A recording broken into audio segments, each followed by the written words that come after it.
आज का डिक्टेशन 100 शब्द प्रति मिनट रहेगा, जिसका पीडीएफ फाइल हमने हमारे टेलीग्राम चैनल स्टडी विद अर्पित स्वामी पर डाल दिया है और उसका लिंक वीडियो के डिस्क्रिप्शन में डाल रखा है। डिक्टेशन स्टार्ट होगा 5 सेकंड बाद।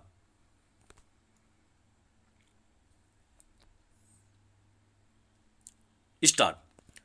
खालिस्तानी अलगाववादी गुरपतवंत सिंह पन्नू की हत्या की साजिश के आरोप में एक अमेरिकी अदालत के भारत सरकार, राष्ट्रीय सुरक्षा सलाहकार और रा प्रमुख के खिलाफ जारी अदालती फरमान को लेकर स्वाभाविक ही चर्चा तेज हो गई है।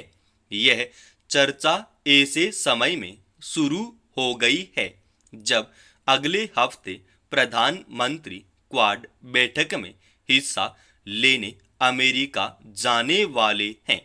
पन्नू की हत्या की साजिश का पर्दाफाश खुद अमेरिकी सुरक्षा एजेंसी ने किया था। उसने एक भारतीय व्यवसायी को गिरफ्तार किया था, जिसने कबूल किया कि एक बड़े भारतीय अधिकारी के कहने पर उसने पन्नू की हत्या की साजिश रची थी। इसे लेकर वहां के अखबारों में भी खूब चर्चा रही। उसी आधार पर पन्नू ने अमेरिका की एक जिला अदालत में मुकदमा दायर किया, जिसके आधार पर यह अदालती फरमान जारी हुआ है। हालांकि भारत सरकार ने पन्नू के मुकदमे को निराधार बताया है। इससे पहले कनाडा के प्रधानमंत्री ने हरदीप सिंह निज्जर की हत्या में भारतीय खुफिया एजेंसी का हाथ बताया था। उस संबंध में भारत सरकार लगातार कनाडा सरकार से सबूत मांगती रही, मगर वह दे पाने में अक्षम ही साबित हुई। कुछ लोगों का मानना है कि अमेरिकी अदालत के फरमान के बाद दोनों देशों के रिश्तों में कुछ खटास पैदा हो सकती है, मगर इसका कोई आधार नहीं है। अदालतों की अपनी एक प्रक्रिया होती है और अमेरिकी जिला अदालत ने उसका पालन किया है। इससे अमेरिका और भारत के रिश्तों पर कोई असर नहीं पड़ने वाला। छिपी बात नहीं है कि पन्नू को भारत सरकार ने आतंकवादी घोषित कर रखा है। वह प्रकट रूप से खालिस्तान समर्थकों को उकसाता और मदद मुहैया कराता रहता है। वह अमेरिका और कनाडा दोनों देशों का नागरिक है।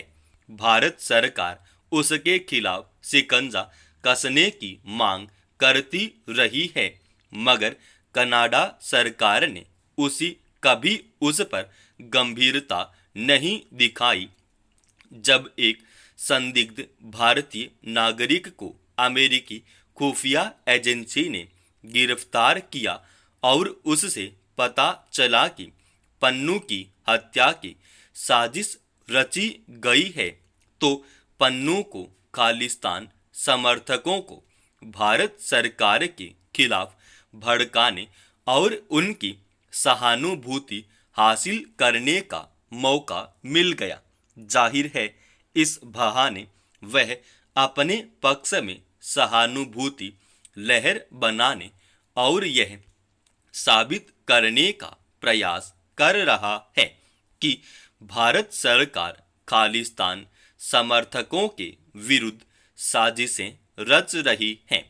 कोई भी देश और वहां की अदालत किसी भी आतंकी गतिविधि में शामिल व्यक्ति के किसी दूसरी सरकार के विरुद्ध अनर्गल आरोप को प्रोत्साहित नहीं कर सकती, चूंकि अमेरिकी अदालत के सामने पन्नू के आरोपों के पीछे कुछ आधार हो सकती हैं।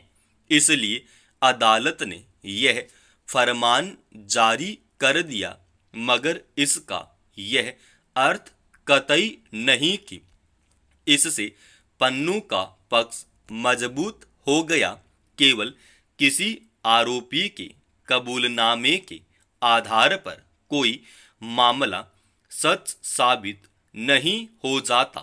ऐसे मामलों में उच्च स्तरीय जांचें महत्वपूर्ण होती हैं।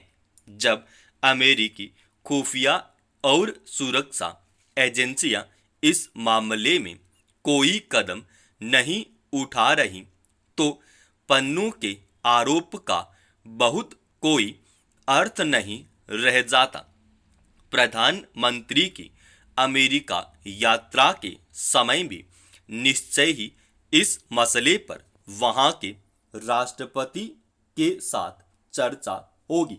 यह बात गहराई से रेखांकित होनी चाहिए कि आतंकी गतिविधियों में संलिप्त और अमेरिका तथा कनाडा जैसी जगहों पर पनाह पाए पन्नू जैसे लोगों के खिलाफ निर्णायक कदम उठाने की जरूरत है। समाप्त। दोस्तों, रोजाना ऐसी इंपॉर्टेंट डिक्टेशन सबसे पहले लिखने के लिए इस चैनल को आप अभी सब्सक्राइब कीजिए।